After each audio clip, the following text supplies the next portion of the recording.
ingsun mangerti ana swara marang patrapmu yasa pusaka ana ing kayangan api kene supa sira isih eling to swaraku ingsun Kertarajasa Jayawardana ya Raden Wijaya Gustimu Duk Rikala Semana kang wis jinempa ing awiyat bali ing ngarsaning Gusti supa papan kebeneran nger yen to Majapahit saiki lagi nandhang peteng pedhut lelimengan ana ing saknduring praja Majapahit saka Polahe Rakuti karo Rasemi kang bakal ngrabosa Gustimu Jayanegara mula supa keris kang kok yasa kuwi dak sawang lokit telu ana ing sisih ngisor cedhaking gonjo ana plong utawa bolong katindik emas iya supa yen to mengkono aku ngerti yen to keris iki minangka panebus dosamu rikala sira pengin garbeni sekolah gandring kae supa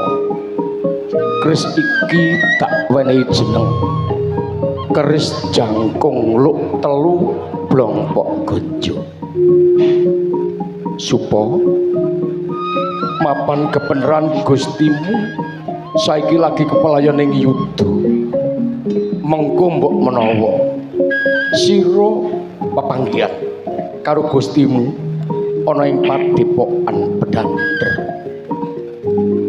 paringna pusaka kuwi mbok menawa bisa dadi daya pangaribawa baline Jayanegara ana ing Praja Majapahit lan bisa mikut Rakuti kelawan Rasemi kan ditumbani dening Mahapati Ramapati wis supa ya aja lali keris mau tak wenehi jeneng jangkung luk telu blompok gonjo sedaya maneh kakangmu bakal nyusul ana ing kene jugarake nggonmu gawe pusaka supa elinga baliya ing padepokan Bedander sawana mring pamanmu pusaka mengko paringna mring Gustimu Jayanegara wis supa ingsun bali ing jagat ingsun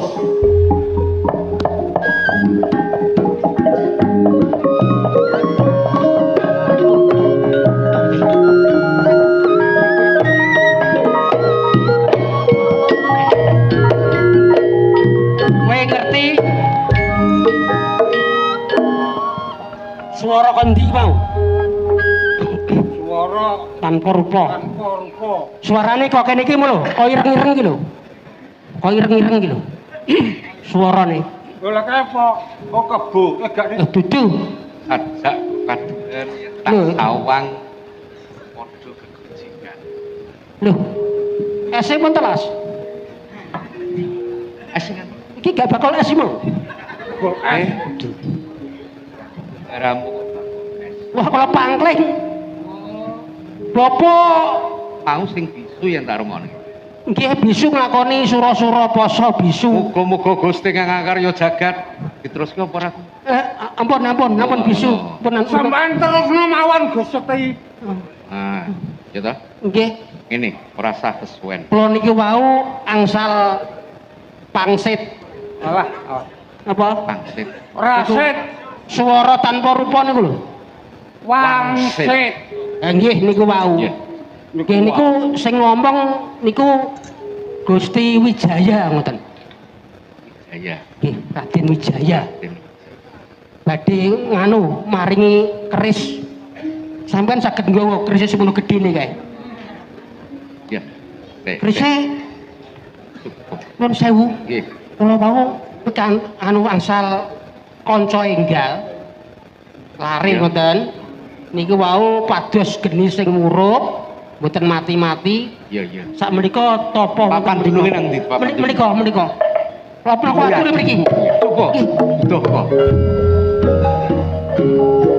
Ya aku kok gak dijak.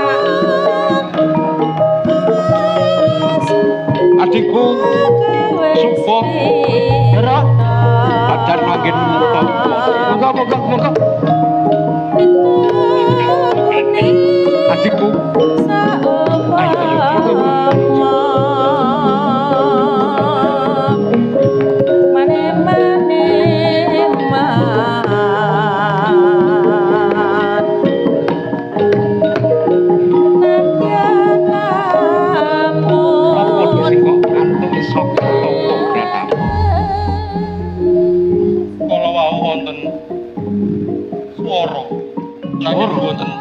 Wonten wujute. Terus Ora mau ora lain iku Raden Kertaredasa Jayawarta. oh ing bumi Majapahit. Mula di do ing rikala semono Siadius kakang elingke yen Siadi miliki keris Sumelang. Yo iki wong Siadi trae Persinga welasis ya toh menggawe keris ini yang kanthi tekun Adi bakal iso duweni keris sing dikarepe Adi ya malah iki apara yen tak sawang yen tak rasa iso luwi saka keris Sumelang. Ya, wis ngene, ora usah kesuwen. Ayo enggal. Lah menika apa, Pak? Paman. Iki apa meneh? Menyok. Gawe tanggung wae. Kangge sangu kang dalan. Mau Ya. niki Pak terus tindak pundi niki? Kanggone paman Rembi. Oh nggih Sing nderek. iso medharne mung paman Rembi. Ayo, Ngaten. tutno laku. Aku Ayo, ayo kabeh. Udah paman. Ayo melok.